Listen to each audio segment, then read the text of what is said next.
अस्सलाम वालेकुम डियर, वो सब ठीक होंगे। तो आज हमारा टॉपिक जो है वो है रेडियोएक्टिव स्पिल्स। अच्छा, तो ये आपके बुक का 16 चैप्टर है, ठीक है।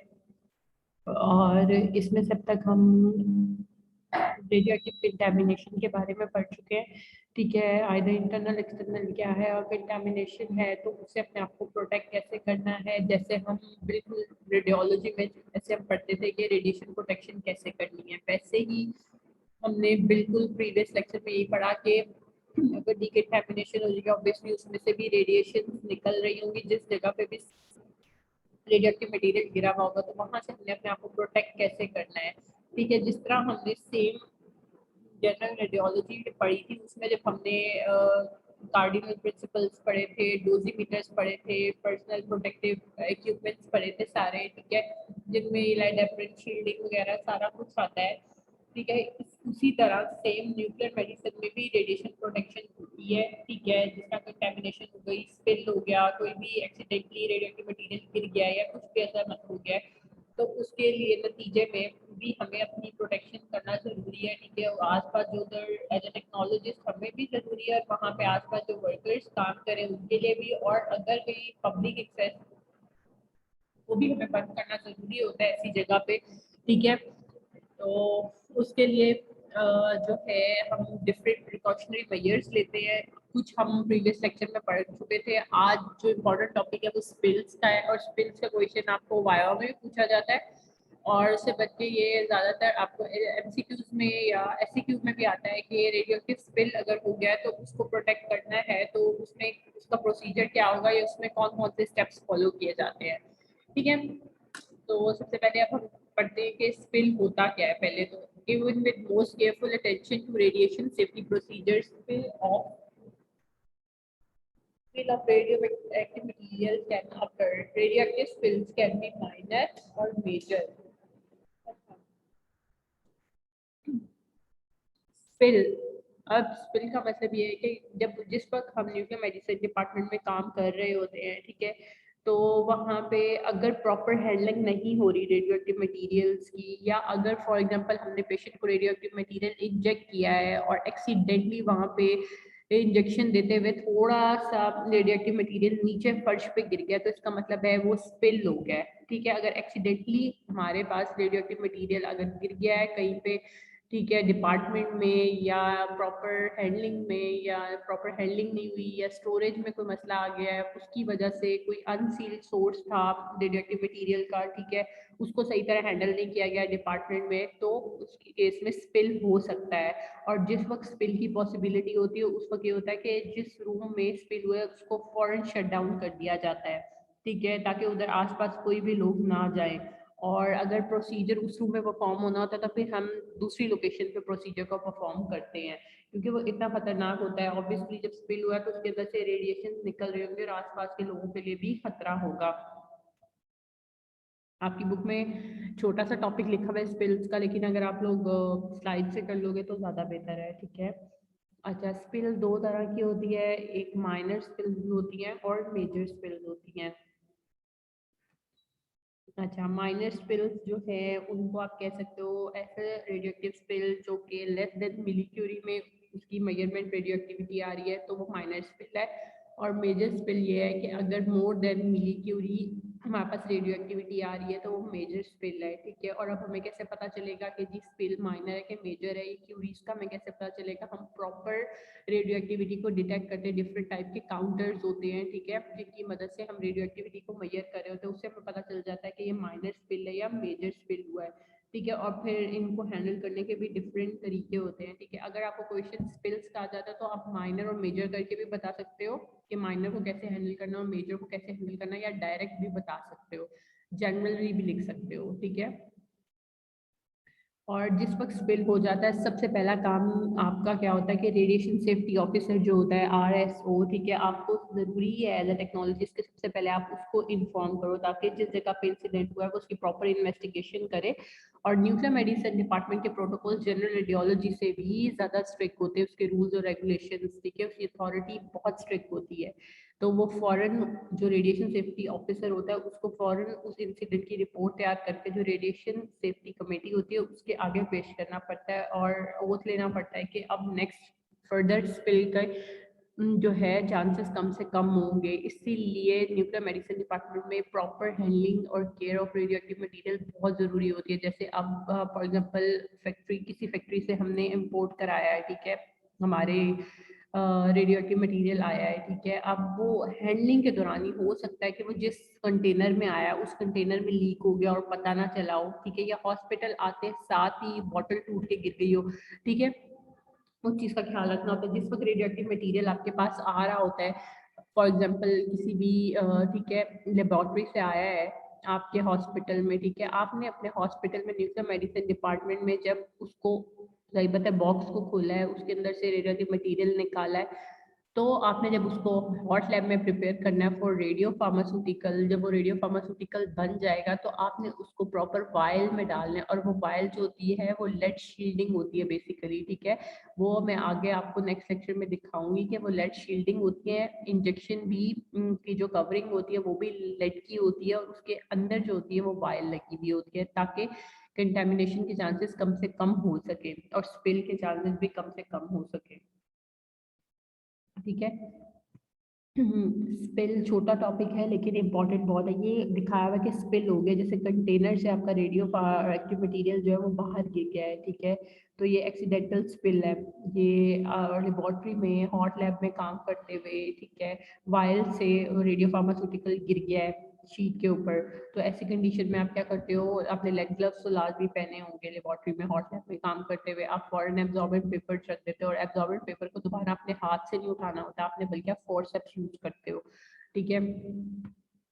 और ये देखो ये न्यूक्लियर मेडिसिन डिपार्टमेंट में मेन जो जहाँ पे साइट है वहाँ पे स्पिल हुआ है, ये कंटेनर से आपका रेडियो फार्मास्यूटिकल बाहर गिर गया है, हालांकि जबकि पीछे पोस्टर्स वगैरह भी लगे हुए, लेकिन ये है कि एक्सीडेंटली हो जाते हैं। लेकिन न्यूक्लियर मेडिसिन डिपार्टमेंट में आपको बहुत केयरफुल रहना पड़ता है और सारे रूल्स और रेगुलेशंस बहुत अच्छे से फॉलो करने पड़ते हैं क्योंकि उनके रूल्स बहुत स्ट्रिक्ट होते हैं। अगर आप उनको फुलफिल नहीं करते तो आप उनकी लीगल रिक्वायरमेंट्स पे भी पूरा नहीं उतर रहे होते। जैसे कि अब जब हम रेडियोलॉजी में जब काम कर रहे होते हैं, ठीक है, एक्सरेज में, फ्लोरो में, तो हम अपनी अगर रेडिएशन प्रोटेक्शन का अक्सर देखा होगा, इवन के पाकिस्तान की बात करते हैं कि टेक्नोलॉजिस्ट कितनी ज़्यादा अपनी प्रोटेक्शन का ख्याल रखते हैं, बट अगर आप in comparison nuclear medicine department में देखो तो प्रॉपरली उन्होंने अपने आप को प्रोटेक्टेड रखा होता है, लेड ग्लव्स पहने होते हैं, ग्लासेस पहने होते हैं, थायराइड प्रोटेक्टर पहना हुआ होता है, ठीक है, डोजीमीटर्स पहने हुए होते हैं और हर मंथ पे, ठीक है, या हर 6 मंथ के बाद या एनुअली उनकी डोज लाजमी मैयर होती है, बिल्कुल ऐसे ही जैसे हम रेडिएशन में के लिए रेडिएशन में जब हम जनरल रेडियोलॉजी में रेडिएशन की बात करते थे उसको जब हम डोजीमीटर्स की मदद से हम उनको जो हमारे पास रेडिएशन थी, ठीक है, उनको हम मैयर कर रहे थे, इसी तरह सेम हमने न्यूक्लियर मेडिसिन में भी रेडियो एक्टिविटी मेजर करनी होती है। उसके लिए different well counters, proportional counters, Geiger Muller, ये सारा कुछ यूज हो रहा होता है। जैसे हमने पढ़े भी हैं पीछे, ये काउंटर्स हम पढ़ चुके हैं, गीगर मुलर वेल काउंटर्स, ठीक है, ये आपके चैप्टर में लिखे हुए हैं but we have already study them previously, हम इनको पहले ही पढ़ चुके हैं, ठीक है। और ये आप चैप्टर जब अब मैं आपको पढ़ा रही हूँ उसको साथ साथ स्टडी करो ताकि अगर कोई प्रॉब्लम है, कोई क्यूरी है तो मुझसे नेक्स्ट लेक्चर में डिस्कस करो, ठीक है। अच्छा, अब स्पिल हो तो गया, अब स्पिल को मैनेज कैसे करना है, ठीक है। Radioactive spill should not be treated as events completely without hazard even though those are not life threatening condition नहीं होती, बट क्योंकि ये हैजर्ड देती है इसलिए इसको ट्रीट करना फॉरन पॉसिबिलिटी होती है कि इसको फॉरन ट्रीट किया जा सके, ठीक है। अच्छा, spillage occurs in radioactive solutions, can spill in transit, in fine containers, during preparations, quality assurance, while loading syringes और while injecting patients, इन सारी कंडीशन में स्पिलेज हो सकती है। अगर आपसे एग्जामिनर पूछे स्पिल किन किन कंडीशन में हो सकता है तो आप ये सारा कुछ बता सकते हो, ठीक है। और मैंने प्रीवियसली ये आपको दिखा भी दिया कि किस किस कंडीशन में स्पिलेज हो रही है, ठीक है। और वही बात है, दो टाइप की स्पिल है। अब हम इन स्पिल्स को एक्सप्लेन करेंगे, कुछ मेजर है और कुछ माइनर स्पिलेज है, ठीक है। इतना मेजर डिफरेंस नहीं है बट ये है कि इनको हैंडल कैसे करना है, आप जनरली भी लिख सकते हो, ठीक है। अच्छा, अब माइनर स्पिल्स जो हैं, मैंने आपको बताया था अभी थोड़ी देर पहले कि माइनर स्पिल्स जो है जो less than a millicurie हैं, ठीक है, represents the release of several microcuries over 100 kilobecquerels of radioactivity, ठीक है। तो ये माइनर स्पिल्स की उन्होंने क्यूरी में बताई हुई है और किलो बैक्वायरल में बताई हुई है रेडियो एक्टिविटी, ठीक है, कि कितनी होनी चाहिए। अच्छा, अगर अब माइनर स्पिल हो गया तो उसको ट्रीट कैसे करना है? जिस पर्सन से स्पिल हुआ है, अगर उसके ऊपर भी गिर गया, उसके हाथ पे, कपड़ों पे, शूज पे, या अगर जिस जगह पे गिरा है उधर उसका शूज लग गया है, ठीक है, तो उसे चाहिए कि आसपास सराउंडिंग में जो और वर्कर्स काम कर रहे हैं उनको इन्फॉर्म करें। Wearing gloves proceed to decontaminate the area immediately. Decontamination kit होती है पूरी, ठीक है, उसको चाहिए कि फॉरन डिकंटामिनेट करे, अपने रेडिएशन सेफ्टी ऑफिसर को इन्फॉर्म करे। क्यों? Radiation safety officer has to prepare an incident report for the files, ठीक है, ये मैंने अभी भी चीज एक्सप्लेन की आपको। फिर मेजर स्पिल्स में क्या आता है? Major spills involve the release of several millicuries over 100 millibecquerel of radioactivity। इसमें रेडियोएक्टिविटी आपकी 100 millibecquerel हो जाती है मेजर स्पिल में। मेजर स्पिल में आपने क्या करना है? जिस पर्सन को या एज अ टेक्नोलॉजिस्ट, अगर मुझे फॉर इंस्टेंस मेजर स्पिल हुआ है, मैंने अदर वर्कर्स को, ठीक है, इन्फॉर्म करना है। Close the area to the traffic, इसका मतलब ये है कि उस एरिया में, उस विसिनिटी में किसी और को आने नहीं देना अनटिल अनलेस, जब तक कि हम कंटेमिनेशन चेक नहीं कर लेते। और अगर वहाँ पे शू कंटेमिनेशन के चांसेस हैं तो वहाँ पे जो बंदे काम कर रहे थे उस एरिया में खड़े हुए, we ask them to remove their shoes, ठीक है, at a boundary quickly defined as the clean area, ठीक है।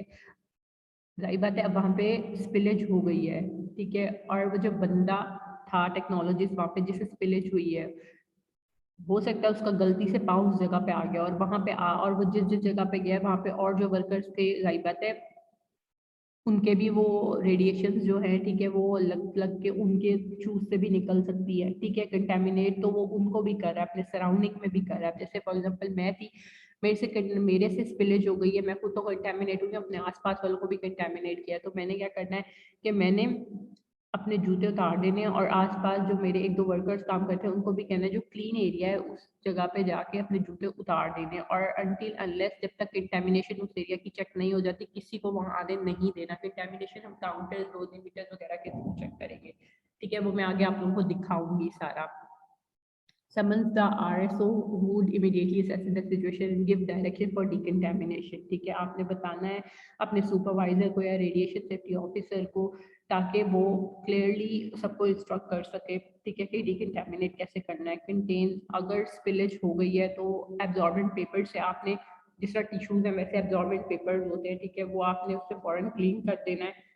अगर तो रेडियो एक्टिव मटेरियल की रेडियो एक्टिविटी इतनी हाई है तो आपने क्या करना है, जो सोर्स था ना उसको फौरन उसकी शील्डिंग कर देनी है जितना जल्दी हो सके, डिकंटामिनेट कर देना आपने, ठीक है। आपने अपने कपड़े शपड़े, अगर एज अ टेक्नोलॉजिस्ट आपके से स्पिलेज हो गई है तो आपने फौरन अपने कपड़े उतारने, आउटर लेयर जो है, अपने जूते भी उतारने हैं, ठीक है, ताकि कंटेमिनेशन ज़्यादा से ज़्यादा खतरा जो है कंटेमिनेशन बचा जा सके। अगर स्किन कंटेमिनेशन हो गई है तो हाथ धोने हैं, ठीक है, टैपर वाटर से, कमर्शियल कोई भी डिकंटेमिनेटिंग एजेंट है, फिक्सेटर्स हैं जो मैंने प्रीवियस लेक्चर में बताया था आपको, सोप से हाथ धो सकते हो। और अपने अगर हाथ पे खारिश हो रही है या एलर्जी हो गई एकदम, उसको बिल्कुल खारिश करके नहीं छेड़ना, ठीक है, उसको थोड़ी देर के लिए सिर्फ पानी से ही वॉश करना है, ठीक है।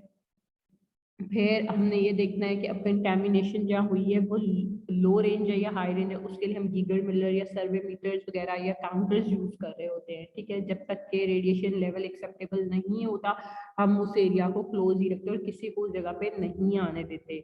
और अगर कोई रेजिडियल एक्टिविटी हाथों पे लग गई है तो उसके लिए क्या होता है कि कुछ स्पेसिफिक ग्लव्स होते हैं न्यूक्लियर मेडिसिन में जिनको पाउडर लाइन ग्लव्स कहते हैं, ठीक है, वो रिस्ट तक पहन लिए जाते हैं ताकि जितनी भी रेडियो एक्टिविटी जो हाथ पे रहेगी है वो पसीने के साथ निकल जाए आपके। और उसके बाद जो स्पिल एरिया है उसको हम डिकंटामिनेट कर देते हैं।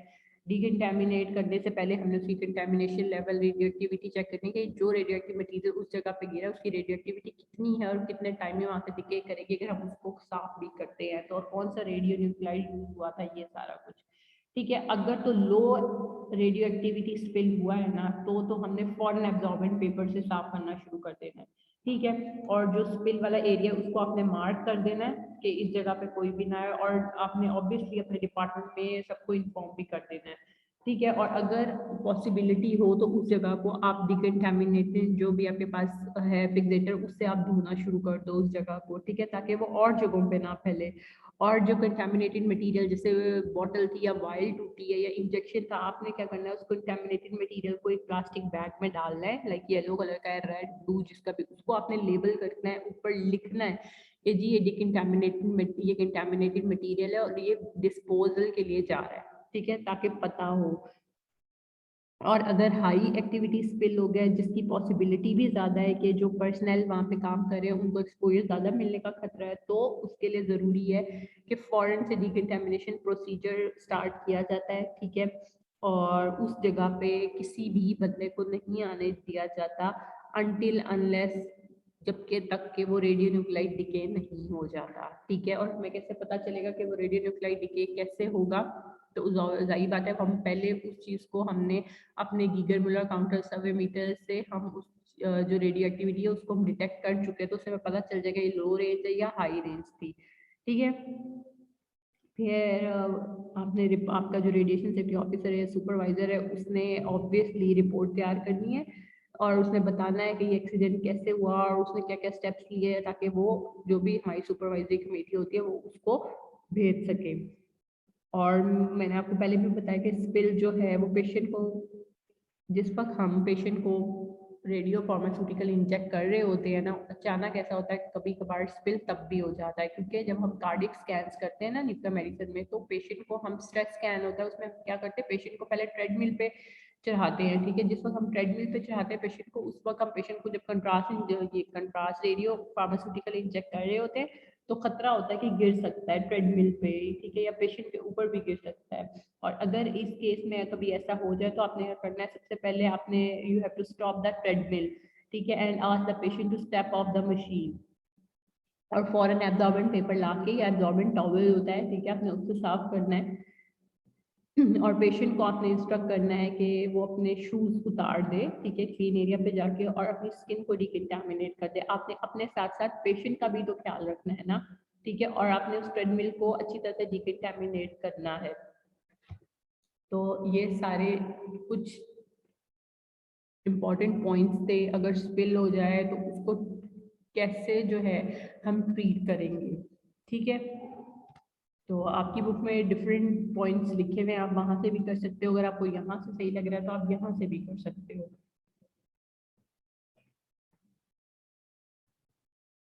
An assessment of quality and quantity of radioactive spill is made. Then the area covered by spill is recognized by monitoring.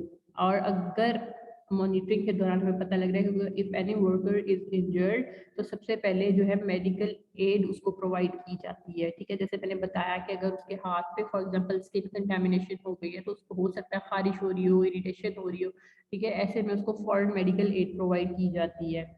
Then contain the spill with the absorbent paper and held it with 18 inches forceps. जब आपने absorbent paper से उस जगह को साफ किया है तो आपने फौरन उसको absorbent paper को अपने हाथ से नहीं पकड़ना बल्कि forceps यूज करना है। फिर पिकअप प्रोसीजर स्पाइरल इन टेक्निक, इसका मतलब ये है कि जिस वक्त जहाँ पे जिस एरिया पे स्पिलेज हुई है, फॉर एग्जाम्पल फ्लोर पे आपका रेडियो फार्मास्यूटिकल गिर गया है, तो आपने एब्जॉर्बेंट पेपर या पेपर टॉवल लेके आपने क्या करना है, सर्कुलर मोशन में सफाई करना स्टार्ट करनी है उस जगह की toward the centre of the area, ठीक है। इसको स्पाइरलिंग टेक्निक कहते हैं। और उस एरिया को आपने मार्क कर देना है कि यहाँ पे स्पिलेज हुई हुई है, ठीक है। Heavy duty plastic bag use to set to decay in storage, जैसे मैंने आपको बताया कि प्रॉपर डिस्पोजल जरूरी होता है रेडियोएक्टिव मटेरियल्स का, ठीक है।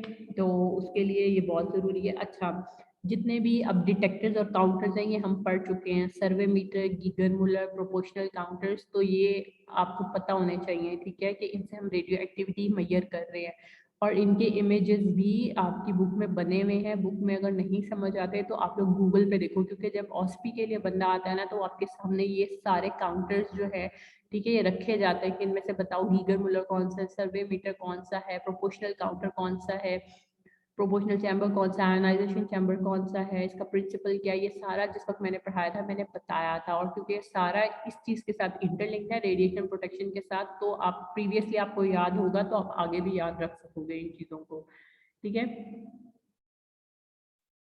तो जिस वक्त हमने कंटेमिनेटेड जो हमारे पास रेडियो एक्टिव मटीरियल है उसको हमने प्लास्टिक बैग में डाल के ऊपर लेबल लाजमी करना है रेडियो एक्टिव कि ये रेडियो एक्टिव डिके है, ठीक है। Cleaning solution are used to decontaminate the area. RSO prepare the incident report to radiation safety committee and makes recommendation to prevent further spill, ठीक है। वो इस चीज का ओथ लेता है कि फर्दर जो है स्पिल के चांसेस कम से कम होंगे, क्योंकि न्यूक्लियर मेडिसिन में इस चीज का चांस नहीं होता, ठीक है।